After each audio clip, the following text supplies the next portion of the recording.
আসসালামু আলাইকুম বন্ধুরা, আজকে আমি দেখাবো কিভাবে ডুপ্লিকেট ভ্যালুগুলো কন্ডিশনাল ফরম্যাটিং এখানে যে কন্ডিশনাল ফরম্যাটিং আছে, হাইলাইট সেল রুল, এখানে যে ডুপ্লিকেট ভ্যালুস আপনার ডাটা শিটে যদি কোনো ডুপ্লিকেট ডাটা আছে কিনা, ডুপ্লিকেট কোনো তথ্য আছে কিনা এটা ফাইন্ড আউট করার জন্য আপনি এইভাবে সেলগুলোকে সিলেক্ট করে এখানে হাইলাইট সেল রুল, এখান থেকে আপনি ডুপ্লিকেট সেল ভ্যালুতে ক্লিক করবেন। যেমন এখানে আমি এটা ক্লিক করেছি, যার কারণে এটা এখানে দেখাচ্ছে, মানে হাইলাইট করে দেখাচ্ছে।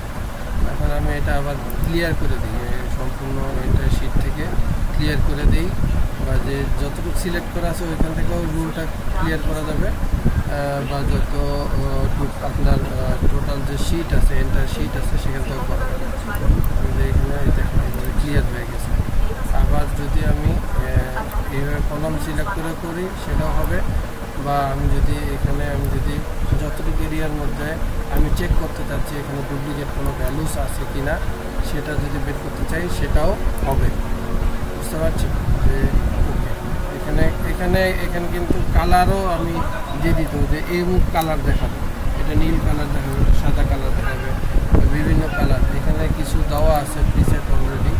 গ্রিন কালার দেখাবে, এইভাবে গ্রিন কালার শো করবে।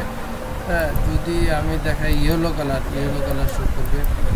নর্মাল লাইট কালার, যেটা লাইট রেড কালার, এটাও শো করবে।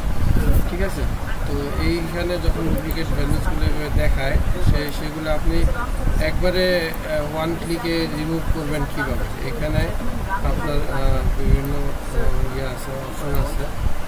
এই ডাটা যে ট্যাবটা, এই ডাটা ট্যাবে এখানে আপনি দেখবেন যে রিমুভ ডুপ্লিকেটসে ক্লিক করলে এরকম একটা উইন্ডো পপ আপ হবে।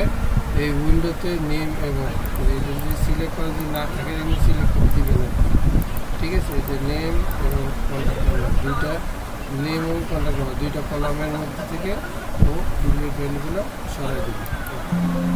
ওকে, এই যে এতগুলো ডুপ্লিকেট ভ্যালু সে সরাইছে। 2 duplicate values found and remove.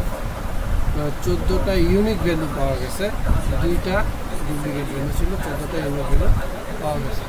সেটা এখানে মানে বলি যে এইভাবে এখন এখানে এইভাবে শো করতেছে।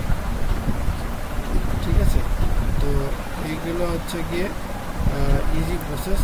ডুপ্লিকেট ভ্যালুস বা ডুপ্লিকেট ডাটা যদি থাকে আপনার টেবিলে সফটওয়্যার মধ্যে, তাহলে সেটা ফাইন্ড আউট করবেন।